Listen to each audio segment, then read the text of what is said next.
महामृत्युंजय मंत्र की कथा भगवान शिव और उनके भक्त मार्कंडेय ऋषि से जुड़ी हुई है। कहा जाता है कि बहुत पहले की बात है, जब एक मृकंडू नाम के ऋषि थे।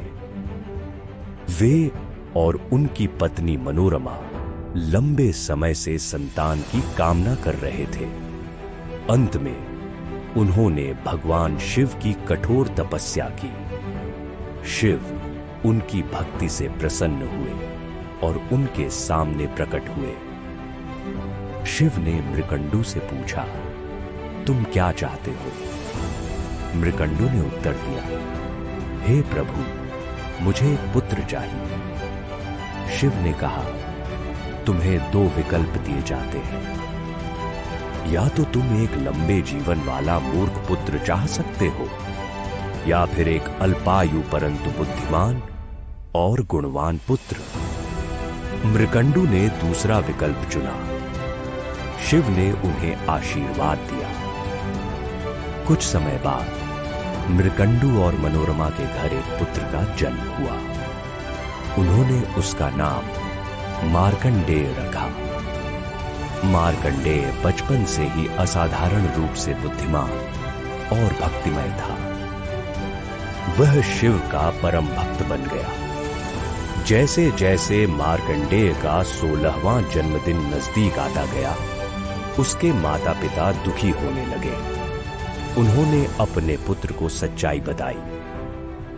मार्कंडेय ने अपने नियत समय को स्वीकार किया, लेकिन उसने हार नहीं मानी।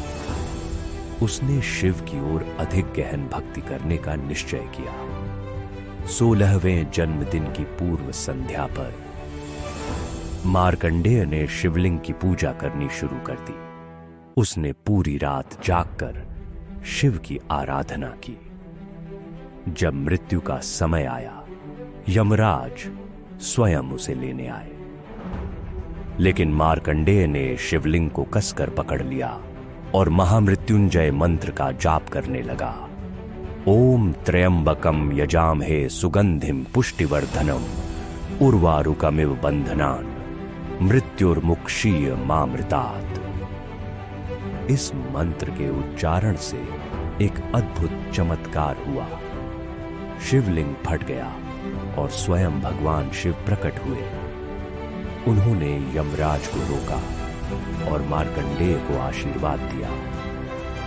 भगवान शिव ने मार्कंडेय को आशीर्वाद दिया कि वह सदा 16 वर्ष का ही रहेगा, यानी अमर हो जाएगा।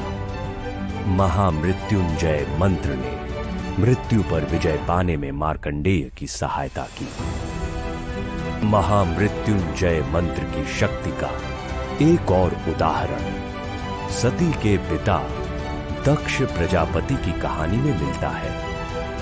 दक्ष ने एक बड़ा यज्ञ आयोजित किया था, जिसमें उन्होंने अपने दामाद शिव को आमंत्रित नहीं किया। इससे क्रुद्ध होकर सती ने यज्ञ की अग्नि में कूदकर अपने प्राण त्याग दिए। जब शिव को यह पता चला तो वे क्रोध से पागल हो गए। उन्होंने अपनी जटाओं से वीरभद्र नामक एक शक्तिशाली योद्धा को उत्पन्न किया। वीरभद्र ने दक्ष का यज्ञ नष्ट कर दिया और दक्ष का सिर काट दिया। बाद में जब शिव का क्रोध शांत हुआ तो उन्होंने दक्ष को जीवित करने का निश्चय किया, लेकिन दक्ष का मूल सिर जल चुका था। तब शिव ने एक बकरे का सिर दक्ष के धड़ पर लगा दिया। उन्होंने उसे पुनर्जीवित कर दिया। दक्ष के पुनर्जन्म के लिए शिव ने महामृत्युंजय मंत्र का उच्चारण किया। इस प्रकार यह मंत्र न केवल मृत्यु से बचाता है। महामृत्युंजय मंत्र की कहानी हमें यह भी सिखाती है कि ज्ञान और भक्ति की शक्ति अपार है।